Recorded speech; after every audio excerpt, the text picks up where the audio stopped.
우리 옆 사람하고 반갑게 인사합시다. 샬롬 사랑합니다. 인사드리겠습니다. 주일날 만나서 반갑습니다. 또 인사합시다. 저하고도 인사하겠습니다. 샬롬 사랑합니다. 한 주 동안 많이 보고 싶었습니다. 이렇게 또 얼굴 보니까 기분이 좋지요. 오늘 하나님께서 우리에게 예배뿐만 아니라 또 교제를 통하여서 또 하나님께서 복을 주시기 위하여 정해진 날 우리 성도들이 마음껏 복을 받으며 나아갈 수 있는 귀한 시간 되기를 바라고요. 특별히 또 이렇게 오전 시간에 하나님께서 말씀을 들을 수 있는 시간을 허락하신 것, 이것이 은혜의 시간인 줄 믿습니다. 이 은혜의 시간 놓치지 않는 저와 여러분 되시기를 주님의 이름으로 축원함을 드립니다. 오늘 우리가 또 말씀을 함께 살펴볼 말씀은 사사기의 말씀을 살펴보면서 지난주에 이어서 기드온에 대한 말씀을 함께 살펴보고자 합니다. 사사 기드온에 대한 말씀은 분량이 조금은 깁니다. 그래서 우리가 오늘 기드온의 불행한 말년이다라는 첫 번째 시간을 가지고, 그리고 다음 주에 우리가 또 이어서 사사기 9장까지의 말씀을까지 봐야지 이 기드온의 말씀을 다 볼 수 있습니다. 물론 오늘 우리가 사사기 8장의 말씀에서 이 사사 기드온의 모든 역사는 끝이 납니다. 오늘 우리가 본문 말씀을 살펴보았던 것처럼 이 기드온이 사는 40년 동안 그 땅에 평온하였더라라는 그런 말씀이 기록이 된 것을 우리가 볼 수 있는데, 그런데 기드온이 죽고 난 이후에도 사실은 이 말씀이 조금은 이어집니다. 그래서 다음 주에는 이 기드온의 불행한 말년이라는 두 번째 말씀을 통해서 그의 자녀손, 그의 자녀손이었던 아비멜렉의 이야기까지 우리가 살펴볼 수 있는 시간을 가지도록 하겠습니다. 지난주에 우리가 먼저 기드온에 대한 말씀을 살펴봤을 때 여러 가지의 분량이 좀 많이 있었기 때문에 기드온에 대한 그 말씀 가운데 기드온이 어떤 사람이었는지, 과연 어떤 사람이었길래 하나님께서 이 기드온을 들어서 사용했는지를 우리가 말씀을 통해서 살펴본 바가 있어요. 한 세 가지로 나눠서 말씀을 살펴봤습니다. 첫 번째는 뭐냐 하면 사사 기드온은 신중한 사람이었지요. 무엇을 하든지 하나님의 마음을 생각했고 무엇을 하든지 신중해서 그것을 할 때 항상 하나님 앞에 묻고 또 하나님 앞에 무엇인가 요구를 했지만, 그것이 사실은 이 기드온이 믿음이 없어서 요구를 한 것이 아니라 자기가 하고자 하는 그 일들에 하나님의 그 이름에 망령되이 하지 않도록 항상 하나님 앞에 신중하며 나아갔던 자가 바로 사사 기드온이었습니다. 그리고 두 번째 사사 기드온에 대해서 우리가 말씀을 볼 수 있었던 것이 이 사사 기드온은 겸손한 사람이었습니다. 무엇보다 누구에게 겸손했느냐 하면 하나님에게 겸손했습니다. 하나님께서 이 기드온을 들어서 사용하셨을 때 이 기드온은 항상 마음속에 무엇을 품고 있었냐 하면 자기 자신을 통하여서 이 일을 이루어진 것이 아니라 온전히 하나님의 은혜다, 모든 것이 하나님께서 하셨다라는 그 믿음이 이 사사 기드온에게 있었던 것이죠. 그리고 그 중심이 사실은 하나님과 합해서 하나님께서 이 사사 기드온을 들어서 사용하신 것이에요. 그리고 또 세 번째는 우리가 볼 수 있었던 것이 순종이었죠. 자기의 이성적인 판단에 맞지 않는다 할지라도 하나님의 말씀이라면 용감하게 순종했던 사람이었어요. 이런 용감한 두렵지 않은 마음이 결국은 하나님께서 들어 사용할 수 있었고, 그 사사 기드온은요, 물론 다른 사사들처럼 많은 업적과 큰 공을 세울 수 있었지만 이 사사 기드온은 하나님 앞에 정말 이루지 못할 그런 일들을 이룬 것을 우리가 볼 수 있어요. 한 가지 우리가 살펴볼 것이 이 사사 기드온의 가장 큰 공이 무엇인지를 우리가 살펴본다면 아무래도 미디안의 전쟁을 이야기할 수 있죠. 이렇게 수많은 이스라엘 백성들이 모였음에도 불구하고 하나님께서 그 모든 백성들이 필요 없다라고 얘기를 했을 때 나머지 남은 용사가 몇 명이 있었냐 하면 300명의 큰 용사가 있었습니다. 그 300명의 큰 용사를 데리고 몇 명과 싸웠냐 하면 13만 5천 명과 사실은 싸운 것이에요. 대단한 것이죠. 정말 두렵지 않게 하나님만 믿고 나아갔기 때문에 이 일들을 할 수 있었던 것이에요. 그렇게 큰 공을 세우고서도 이 사사 기드온은 이스라엘 백성들이 당신이 우리의 왕이 되어 주시옵소서라고 부탁을 했을 때 모든 영광을 하나님 앞에 돌리면서 내가 너희의 왕이 되는 것이 아니라 하나님께서 너희의 왕이 될 것이다. 그리고 내 자손도 너희의 왕이 일어나지는 않을 것이다라고 완전히 못을 봤으면서 나아가는 그 사사 기드온의 모습을 볼 수 있었어요. 그런데 또 우리가 이제 이런 말씀을 보면서 또 사사 기드온의 한 면을 살펴볼 수 있는 것이 사사 기드온의 이 불행한 말년을 살펴보기 전에요. 이 사사 기드온이 참 겸손한 사람이었잖아요. 그런데 하나님 앞에서만 겸손한 사람이었던 것이 아니라 가만히 살펴보면요, 이 사사 기드온은 사람에게도 굉장히 겸손한 사람이었다는 것을 성경을 통해서 살펴볼 수 있어요. 분량이 좀 많기 때문에 우리가 이렇게 좀 나눠서 말씀을 살펴봤는데 그 사람에게 대해서 겸손함에 대해서 잊지 않았던 이 기드온에 대해서 모습을 좀 살펴봅시다. 8장 1절에서 3절까지 말씀을 한번 살펴봅시다. 어떤 한 사건이 드러나게 됩니다. 어떤 한 사건이 드러나는데 이 부분에 대해서 사람을 대할 때에 이 기드온이 어떻게 대하는지를 우리가 보는 것이에요. 정말 이 사사 기드온이 성심 성품 가운데에서 겸손할 수 있었던 사람이라는 것을 나타내고 있는 말씀이에요. 8장 1절에서 3절까지 말씀을 한번 봅시다. 에브라임 사람들이 기드온에게 이르되 내가 미디안과 싸우러 갈 때에 우리를 부르지 아니하였으니 우리를 이같이 대접하면 어찌 됨이냐 하고 그와 어떻게 했다 그래요? 크게 다툰다 그래요. 작게 다툰 것이 아니라 어떻게 다퉜어요? 크게 다툰 것이요. 기드온이 그들에게 이르되 내가 이제 행한 일이 너희가 한 것에 비교되겠느냐? 에브라임의 끈물 포도가 아비에셀의 만물 포도보다 낫지 아니하냐? 하나님이 미디안의 방백 오렙과 스앱을 너희 손에 넘겨주셨으니 내가 한 일이 어찌 능히 너희가 한 것에 비교하겠느냐 하니라. 기드온이 이 말을 하며 그때에 그들의 노여움이 어떻게 되다 그래요? 풀렸더라라고 얘기를 해요. 이 말씀이 무슨 말씀이냐면 오늘 말씀에 보면 어떤 사람들이 나옵니까? 8장 1절 말씀에 에브라임 사람들이 등장을 합니다. 그런데 이 에브라임 사람들이 등장을 하는데 이 8장 1절 말씀에는 어떤 말씀이냐 하면 이미 미디안의 전쟁을 다 마친 상태였어요.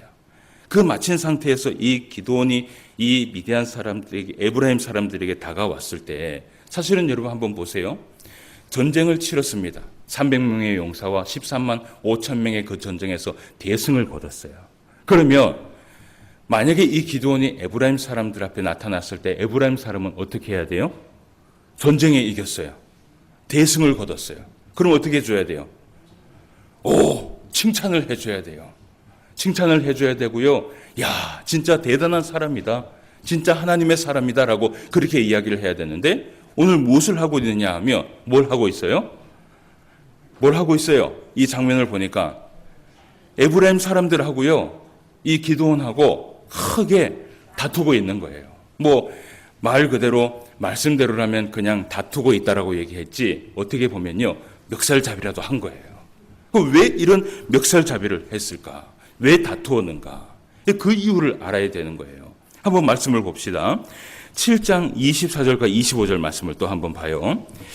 자, 기드온이 사자들을 보내서 에브라임 온 산지로 두루 다니게 하여 이르기를 내려와서 미디안을 치고 그들을 앞질러 벳바라와 요단강에 이르는 수르를 점령하라 하며 이에 에브라임 사람들이 다 꼬여 벳바라와 요단강에 이르는 수르를 점령하고 또 미디안의 두 방백 오렙과 스앱을 사로잡아 오렙은 오렙바위에서 죽이고 스앱은 스앱 포도주의 틀에서 죽이고 미디안을 추격하였고 오렙과 스앱의 머리를 요단강 건너편에서 기드온에게 가져왔더라라고 얘기를 해요.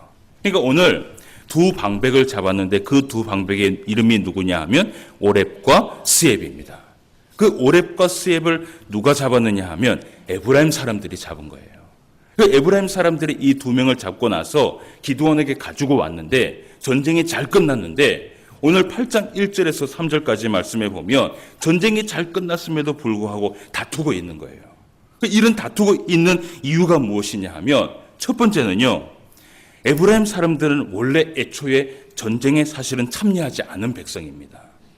그런데 미디안의 전쟁의 끝물에 그러니까 300명과 13만 5천 명의 그 전쟁이 다 끝나고 몇 명이 남았냐 하면 2명이 남은 거예요. 이 2명이 미디안에 있는 이 2명의 방백이 도망을 간 거예요.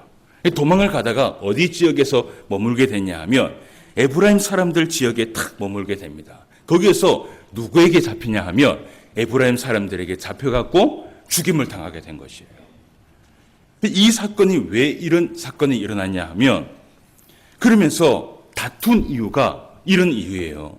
에브라임 사람들이 얘기하는 거예요. 왜 전쟁에서 우리를 어떻게 해요? 부르지 않았냐. 이것이 첫 번째 이유고요.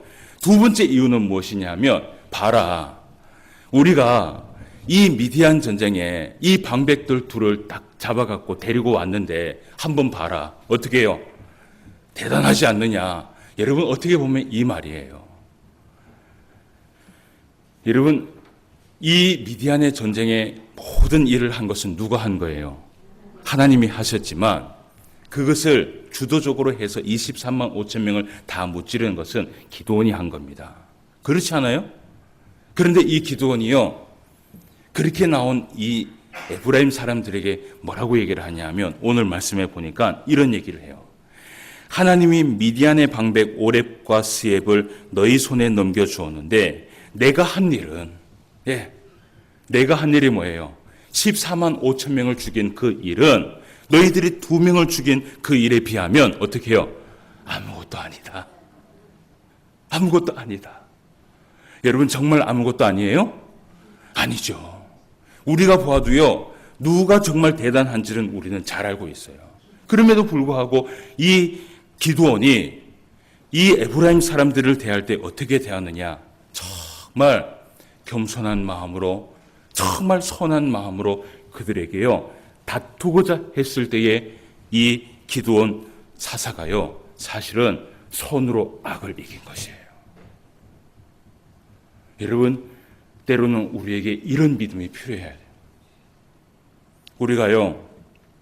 교회 안에서 무슨 일을 하다 보면 참 시험에 들 때가 종종 있어요. 그죠? 그래서 매년 연말이 되면 항상 이 목사하고 성도하고 골칫거리가 있는 게 일을 하십시오. 못하겠습니다. 부탁합니다. 안 됩니다. 왜 그러냐 하면 이 목사는 잘 알고 있어요. 이 교회 일이라는 게 잘해도 어떻게 해요? 본전이고요. 못하면 어떻게 해요? 욕을 얻어먹어요. 참 우리가 하나님 앞에 하나님의 일을 할 때는 누구만 바라보면서 합니까? 하나님만 바라보면서 하죠. 그런데요. 그렇게 하다가도 누구에게요. 한 소리를 딱 듣잖아요. 그러면 여러분 기분이 어때요? 그렇게 좋지는 않아요. 그러니까 항상 하나님 앞에 앞서서 나가는 그 사람들은 시험에 노출이 되어 있어요. 상처를 받게 되어 있어요. 여러분 제가 이 목회를 하면서 많은 목회를 하지 않았지만 이렇게 쭉 지켜보니까 교회 안에서는요. 두 사람의 반응을 보이는 사람이 있습니다. 첫 번째는 뭐냐 하면 누가 하나님의 일을 앞서서 잘하든 잘못하든 그죠? 여러분 하나님의 일을 하는데 일을 시작하는데 망쳐야 되겠다라는 마음을 먹고 하는 사람이 있어요? 없어요? 없어요. 한 사람도 없어요. 다 어떤 마음으로 해요? 잘해야 되겠다. 누구의 일이에요? 하나님의 일이에요. 그런 마음을 가지고 사실은 하는 거예요. 그런데 어떤 한 사람은요, 한 분리의 사람은 잘하든 잘못하든 좋은 마음으로 칭찬을 하려고 하는 사람이 있어요. 정말 그렇습니다. 잘하든 잘못하든, 야, 사람이 그럴 수도 있지. 좋은 마음으로 하다가 그럴 수도 있지라고 얘기하는 사람이 있는가 하면 반면에요, 잘하든 잘못하든 무조건 꼬투리를 잡는 사람이 있어요. 꼭 뭐예요? 잘하다가 꼭 뭐예요? 한 소리를 해요. 근데 그 한 소리가 얼마나 얄미운 줄 몰라요. 왜냐하면 저도 그런 소리 많이 들어봐서 그래요. 근데 여러분 우리가 신앙생활 하면서 조심해야 될 것이 뭐냐면요. 이런 사소한 하나의 이 입버릇이 정말 입버릇이 되게 되면 사람을 상처를 주는 일이 되게 되는 거예요. 근데 그럴 때마다 우리가 한 가지를 기억해야 될 것이 이 사사 기드온의 교훈을 우리가 좀 닮아야 됩니다. 이 사사 기드온이 한 것처럼 우리가 어떻게 해야 되느냐 하면 선으로 악을 이겨야 되는데 겸손한 마음과 선한 마음으로 오히려 여러분 그 사람을 어떻게 할까요? 높여줘 보세요. 그러니까 비아냥거리는 마음으로 높이지 말고 오늘 이 사사 기드온이 자기가 모든 것을 다 했음에도 불구하고 2방백만 죽였던 이 에브라임 사람들에게 뭐라고 얘기를 하냐 하면 내가 이 13만 5천 명 다 죽인 것보다 너희들이 이 2명 죽인 것이 더 잘한 일 아느냐. 그렇게 하니까 다투려고 했던 것이 어떻게 해요? 싹 수그러들어 버리는 거예요. 여러분 이게 바로 하나님의 일이에요. 이게 바로 선한 자의 하나님께서 주시는 그 능력이에요. 우리가 한 소리 듣고 마음이 섭섭하다고 막 다투기 시작하면요, 끝도 한도 없습니다.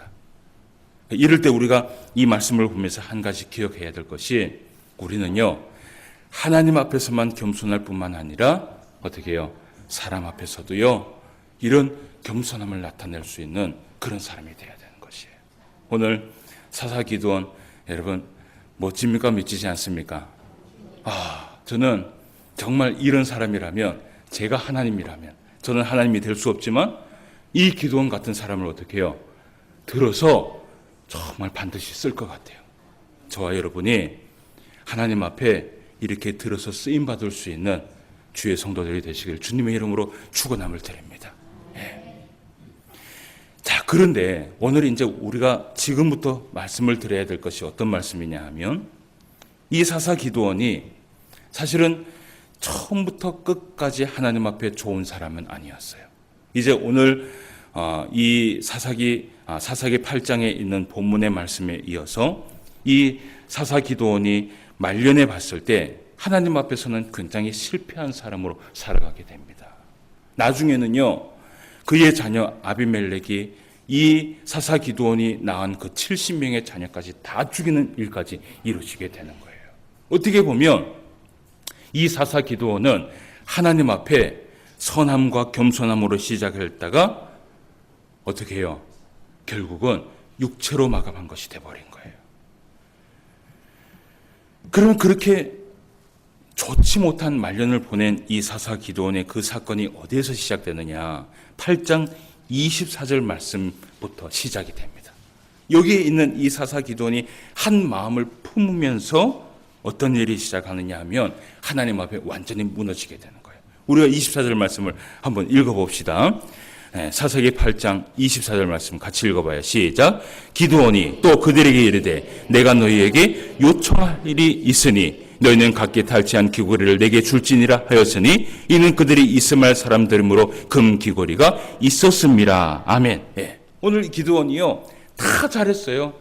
하나님에게도 겸손했고 사람에게도 겸손했고 그리고 그 전쟁의 모든 영광도 하나님 앞에 돌릴 수 있는 사람이었어요. 그런데 이 기드온이요 마지막에 자기를 위해서 뭔가 남길 것이 필요했다고 생각했는가 봐요. 어쨌든 이것은 이 기드온이요 작은 욕심에서 시작됐지만 자기가 뭔가 남기기 위해서 자기의 공을 세우기 위해서 이 일을 시작했는데 오늘 말씀해 보니까요 기드온이 백성들에게 무엇인가 요청을 해요. 여러분 여기에 말씀해 보면 너희에게 요청할 일이 있으니 라는 이 요청하다는 단어가 히브리어로 샤알이라고 얘기를 해요. 이 단어는 언제 쓰이느냐 하면 물질적인 것을 요구할 때 쓰여요. 여러분 사람이요 제일 약해지는 부분이 이 부분입니다. 참 이제 다음 주에 우리가 이 사사기 기드온에 대한 이 말씀을 우리가 살펴볼 텐데 이 사사 기드온이 넘어진 것을 따지면요 무엇이 넘어졌냐 하면 일단은 돈이에요. 그리고 두 번째는 뭐냐면 명예예요. 그러니까 이 오늘 거두려고 했던 이 금고리를 가지고 무엇을 만들었냐 하면 자기 자신을 위해서 에봇 금 우상을 만들게 됩니다. 그걸 가지고 어디에다 갖다 놔요? 자기가 있는 그곳에 딱 세워놓고 이것이 하나의 공이 되기 위하여서 명예를 세우기 위해서 그렇게 만들어 놓은 것이에요. 그런데 나중에 우리가 다음 주에 말씀해 보면 또 어떤 부분에서 또 넘어지느냐 하면 여자 때문에 무너지게 돼요. 여러분 제가 저번에 설교를 하면서 우리가 세 가지를 조심해야 된다 그랬어요. 뭐라 그랬어요? 예, 물질, 명예, 여자. 이게 이 사사기도원이 세 가지가 어떻게 해요? 다 걸려버렸어요. 그러니까 여러분, 우리 하나님 앞에 겸손하고 사람 앞에 겸손을 해도요, 한순간에 이런 마음을 품으니까 하나님 앞에서요, 이 사사기도원이 맥없이 쓰러지고 맥없이 무너지는 것을 우리가 볼 수 있어요. 여러분, 한순간입니다. 정말 한순간이에요. 여기 앞에 있는 이 목사도 정말 두려운 마음으로 하나님 앞에 목회를 하면서 늘 기도하는 것이 무엇이냐 하면, 하나님, 이 세 가지 안에 항상 내가 걸리지 않도록 하나님 도와주십시오. 하나님 붙들어 주십시오. 매일 새벽마다 하나님 앞에 기도를 해요. 그러면서도요, 이런 말씀을 보잖아요. 그러면 어떻게 해요? 또 두려워요. 왜냐하면 사람은요, 이것에 약해질 수밖에 없기 때문이에요. 그래서 오늘 이 사사기도원이 요구를 한 것이 무엇이냐 하면, 금귀걸이를 요구를 하고 전쟁에서 탈취한 것을 그들에게 요구를 하는데, 근데 그렇게 요구를 했을 때 이 백성들이 흔쾌하게 또 가져다 줍니다. 그래서 그렇게 모인 금덩어리가 오늘 말씀해 보니까 얼마라고 얘기를 해요? 예, 금 1700세겔이요라고 얘기를 해요. 이 1700세겔이라는 무게가요, 한 22kg 정도가 됩니다. 예, 그러니까 22kg 정도면은 어느 정도예요? 쌀 20kg 한 포대 정도 생각하면 돼요. 그러면 이 금덩어리 에봇을 만들기에 어떻게 해요? 충분하죠. 예, 만들어 놓고도 이렇게 딱 봤을 때, 형태를 봤을 때 좀 어떨 것 같아요? 보기 괜찮을 것 같아요. 예. 그걸 막 어디 이 집에 딱 걸어 놓으면요, 항상 볼 때마다 어떻게 해요? 예, 뿌듯하겠죠. 예. 이 22kg 정도 되는 이 금 세 개를 받아갖고 거기에서 이 금덩어리 에봇을 만드는데, 여러분, 이 사사기도원이 오늘 여기에서 크게 잘못한 것이 두 가지가 있어요. 다음 주에 우리가 말씀에서 이어서 말씀을 보겠지만, 여기에서 볼 것이 뭐냐 하면, 첫 번째는 일단은 자기의 사사로운 명예의 욕심 때문에 무너졌다라는 거예요. 처음부터 끝까지 무슨 일을 하든지 여러분, 누가 기억하시면 돼요? 하나님 기억하시면 돼요. 예. 그런 마음으로 우리가 신앙생활을 하면 되는 거예요. 그런데 그 작은 욕심 때문에 이 사사기도원이 끝까지 가지를 못하고 결국은 자기의 공로를 남기고 싶어 해서 하나님의 그 신뢰가 한순간에 무너지는 순간이 일어나게 돼요. 이 첫 번째는 어쨌든 사사로운 명예의 욕심이 있었고요. 이 사사로운 명예의 욕심으로 시작한 것이 무엇을 만들었냐면, 금으로 에봇을 만들었는데, 사실은요, 금으로 에봇을 만든 그 자체가 큰 죄악입니다. 그렇죠. 예.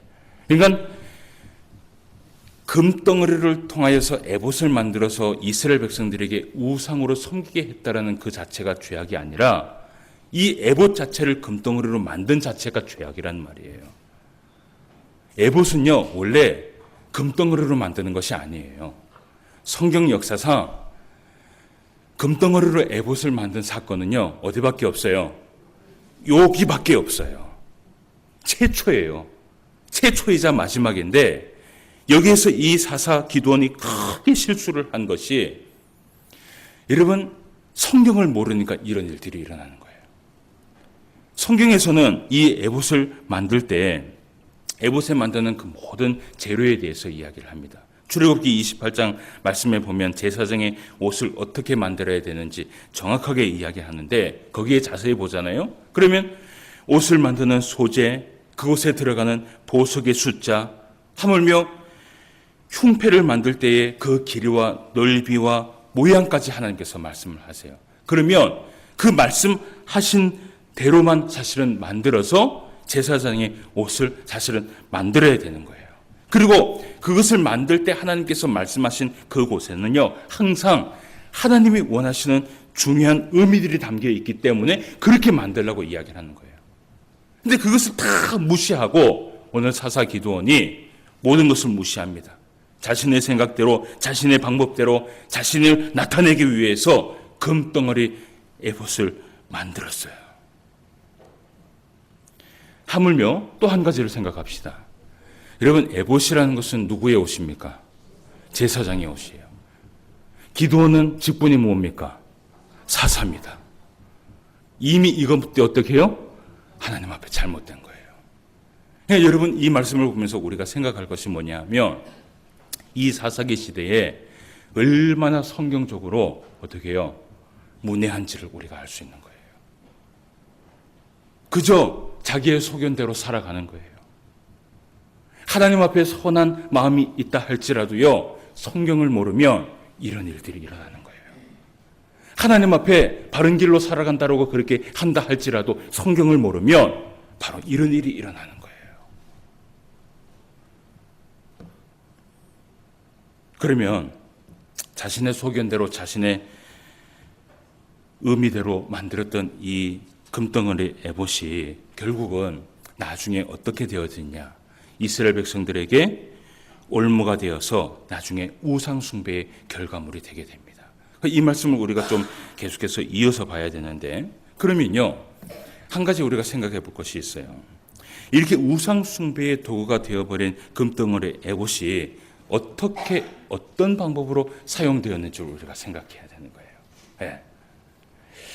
여러분, 한 가지 물어볼게요. 사람들이 우상을 왜 섬겨요? 오늘도 날씨가 좋으면 또 세상 사람들은 저 산속 깊은 곳에 가서 뭘 하고 있어요? 나무에게 절을 하거나 또 부처를 찾아가서 또 절을 하고 뭐 80배를 하고 100배를 하고 500배를 하고 그렇게 하죠. 그런 우상들을 사람들이 섬기는 이유가 무엇이에요? 왜 섬겨요? 그렇게 힘든데 그렇게 산에 올라가요. 저는 건강 때문에 산에 올라가기는 하지만 그 뭐 800배, 500배 하려고 그 산에 올라가는 거 보면 저는 힘들어서 못할 것 같아요. 그런데 그렇게 힘듦에도 불구하고 올라가는 이유가 뭐예요? 거기에는 마음에 뭐가 있어요? 목적이 하나가 있어요. 우상을 섬기는 데는 목적이 있어요. 그죠? 예. 그 우상의 한 형상으로 하여금 자기가 원하는 복을 받기 위해서, 그죠? 내 마음속에 소원하고 있는 것을 얻어내기 위하여서 섬기는 거예요. 이게 사실은 우상의 특징이에요. 우리는 하나님 앞에 예배할 때 복을 받기 위해서 예배를 드립니까? 아니죠. 그냥 우리가 예배하는 것이 당연한 것이에요. 너무나 큰 은혜를 받았기 때문에 주일날 나와서 하나님 앞에 매주 예배를 드려도, 죽을 때까지 예배를 드려도 그 은혜를 갚을 수 없기 때문에 우리는 하나님 앞에 경배하기 위하여서 예배를 드리러 오는 것이지, 이 예배를 통해서 무엇인가 우리의 유익을 얻기 위해서 예배를 드리는 것은 어떻게 해요? 잘못된 겁니다. 잘못된 거예요. 혹은 세상 사람들이 우상을 섬길 때 또 가만히 보면 앞으로 내 앞날을 점치기 위해서, 불안한 내 마음을 어떻게 해야 될지 알기 위하여서 또 어떻게 해요? 우상을 섬겨요. 그러니까 세상 사람들은 그 점치는 데 가서 돈을 주고라도 어떻게 해요?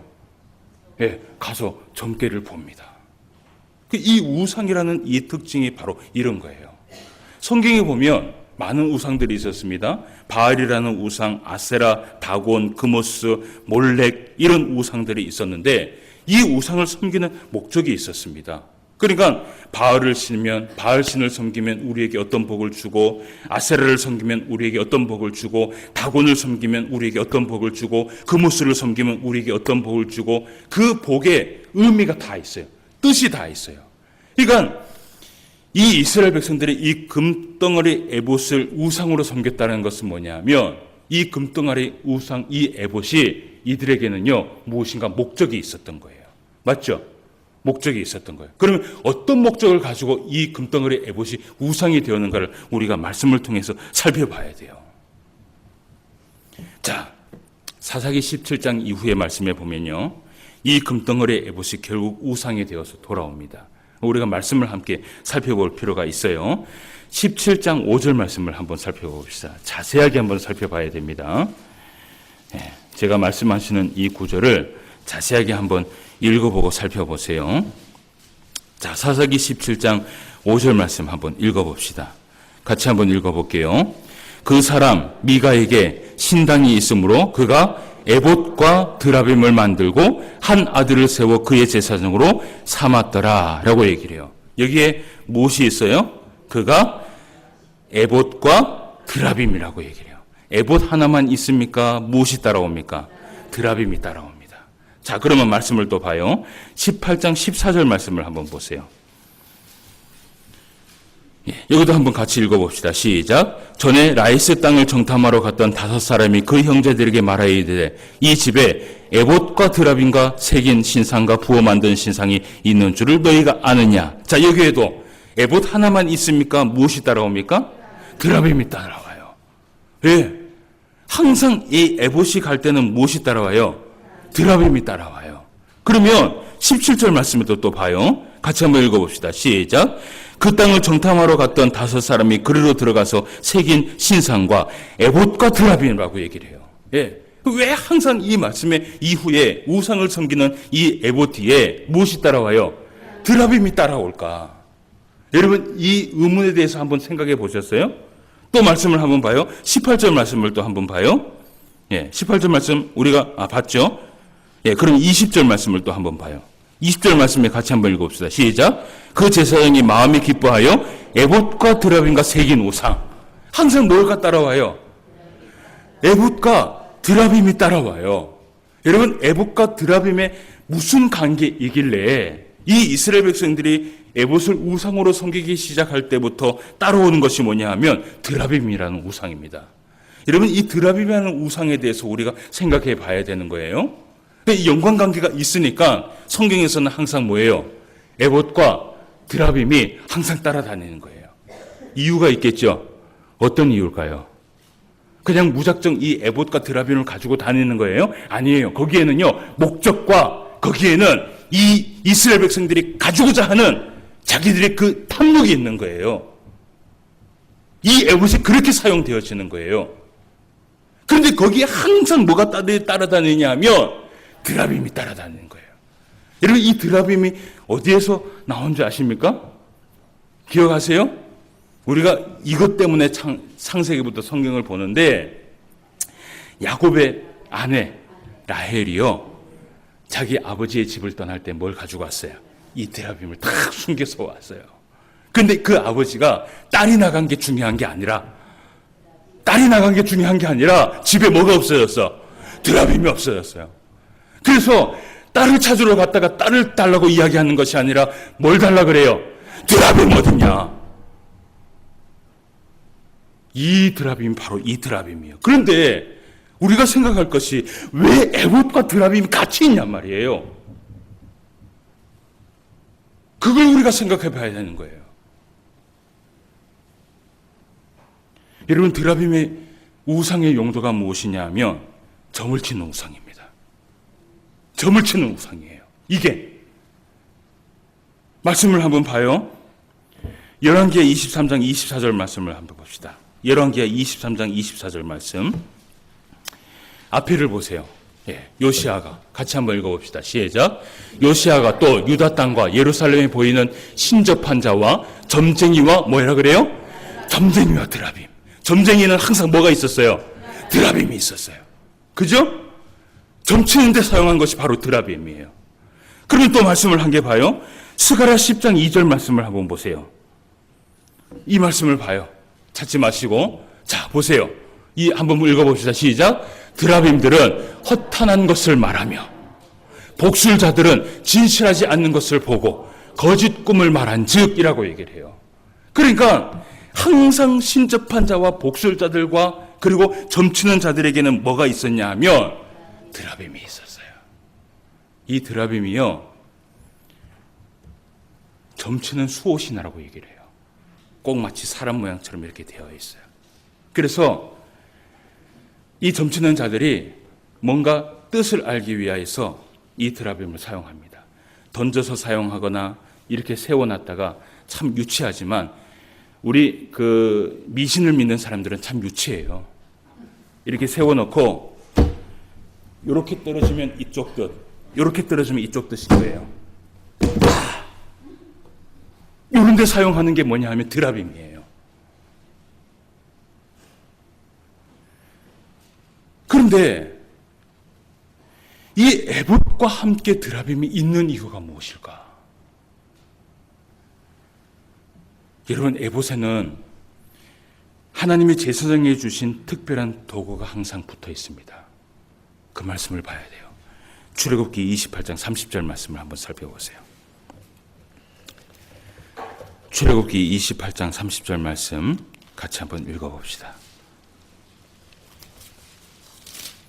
이 에봇을 볼 때 이것을 떨어뜨리면 안 돼요. 항상 같이 붙어 있는 것이에요. 28장 30절 말씀, 이미 우리가 강해를 통해서 말씀을 살펴봤는데, 제가 창세기를 펴고 있었네요. 28장 30절 말씀에 보면 같이 한번 읽어봅시다. 시작.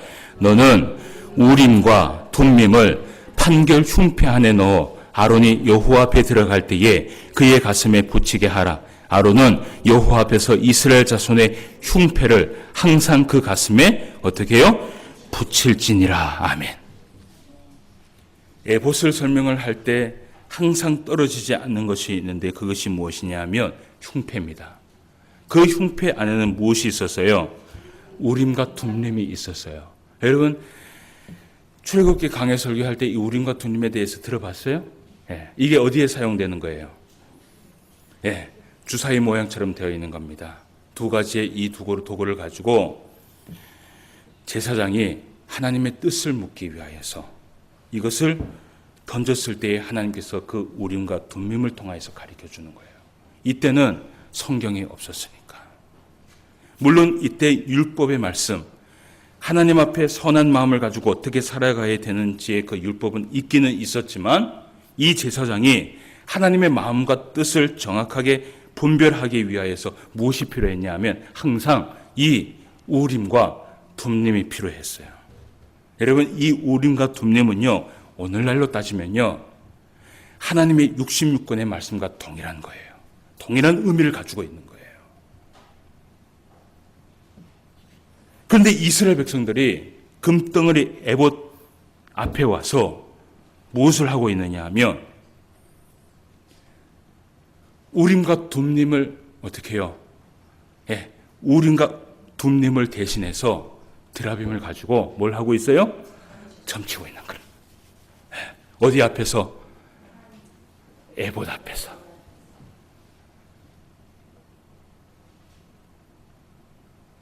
이거는요, 하나님의 말씀 앞에서 점치는 도구를 가지고 뭐 하는 거예요? 흔들어 제끼는 거하고 똑같은 거예요.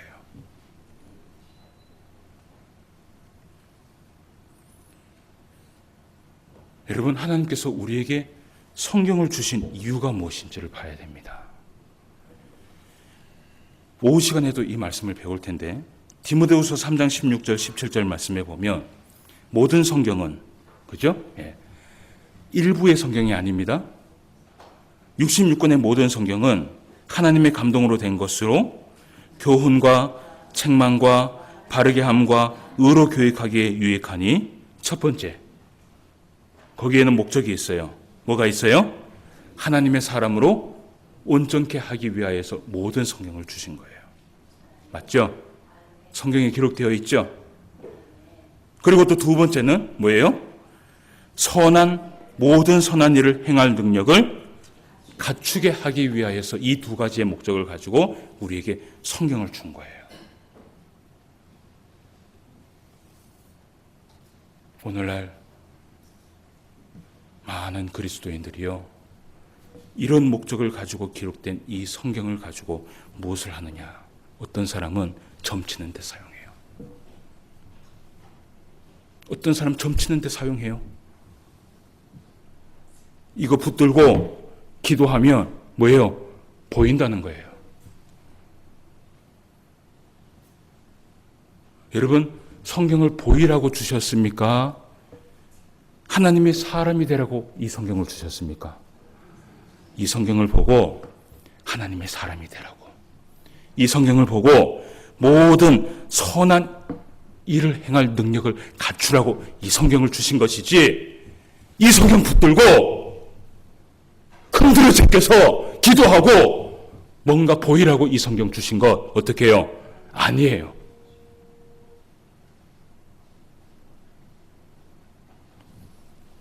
어떤 사람은요, 이 성경 가지고 뭘 하는지 아세요? 말씀 복기 합니다. 예. 그래서 한 가지에 딱 말씀 붙들고 평생을 살아가든지 1년을 살아가든지 막 어떤 그 말씀 안에서 벗어나지 않으려고 해요. 여러분, 그 말씀이 결국은 뭔지 아십니까? 부족입니다. 부족. 부족같이 쓰라고 주신 말씀이 아니에요. 이 말씀을 통하여서 이 말씀을 열심히 읽고 부지런히 읽고 선한 일을 능력을 갖추는 데에 사용하라고 이 말씀을 주신 거예요. 그런데 자꾸 이 말씀이 어떻게 되느냐 하면 자기의 생각대로 자기의 마음대로 사용되어지는 거예요. 여러분, 이게 뭔지 아세요? 오늘 성경에서 음란한 일이라고 얘기를 해요.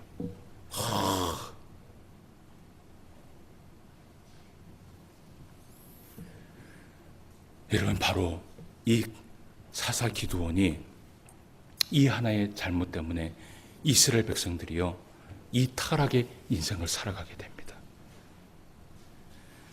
오늘 여러분 오후에 구역 예배 시간에 이 말씀하고 비슷한 말씀들이 이어져요. 예. 하나님의 오늘 오후에 설교의 말씀의 제목이 뭐냐면 하나님의 책 뭐예요? 성경이라고 되어 있거든요. 여러분, 우리가 가지고 있는 이 성경이 어떤 것인지를 정말 진심으로 알기를 원한다면 여러분 오후 시간에 구역장들과 함께 정말 진실된 마음으로 예배를 드리세요. 예. 이번 한 주간도 여러분 살아가시면서 주님이 우리에게 주신 이 성경이 어떤 목적인지를 기억해야 되는 거예요. 이게 점치는 데 사용되어지고 무엇인가 보이는 데 사용되어지고 무엇인가 내 마음의 안위를 위해서 사용되어지는 것이 아니라 이 말씀은 빨리 읽고 빨리 듣고 하나님의 사람이 되어서 선한 능력을 갖추어서 하나님의 그 영광을 위해서 살아가는 그러한 귀한 성경이 되어야 된다는 것이에요. 이번 한 주간도 이 귀한 말씀을 통해서 하나님 앞에 영광 돌리며 살아갈 수 있는 저와 여러분 되시기를 주님의 이름으로 축원함을 드립니다. 기도드리겠습니다. 하나님 아버지, 은혜를 진심으로 감사함을 드립니다. 오늘도 귀한 말씀 우리에게 허락하여 주셔서 이 말씀을 통하여서 다시 한번 하나님 앞에 나아갈 수 있도록 인도하여 주심을 감사함을 드립니다. 주님께서 주신 이 말씀, 그곳에는 목적이 있는 줄 믿습니다. 우리가 이 말씀을 통하여서 하나님의 사람이 되고 우리가 이 말씀을 통하여서 선한 능력을 갖추기에 부족함이 없도록 주님께서 우리에게 이 말씀을 주셨는데 이 말씀이 점치는 데 사용되어지고 이 말씀이 나의 안위를 위해서 사용되어진다면 그 말씀을 덮을 수 있는 주의 성도들이 되게 하여 주시옵소서. 그리고 이 말씀을 다시 한번 살펴볼 때에 그 말씀이 하나님의 사람으로 되기 위한 말씀이라는 것을 기억하고 다시 한번 펼쳐서 믿음의 눈으로 다시 한번 이 성경을 바라볼 수 있는 주의 성도들이 되게 하여 주시옵소서. 오늘도 말씀으로 함께하여 주심을 감사함을 드리며 모든 말씀 예수님의 이름으로 기도드리옵나이다.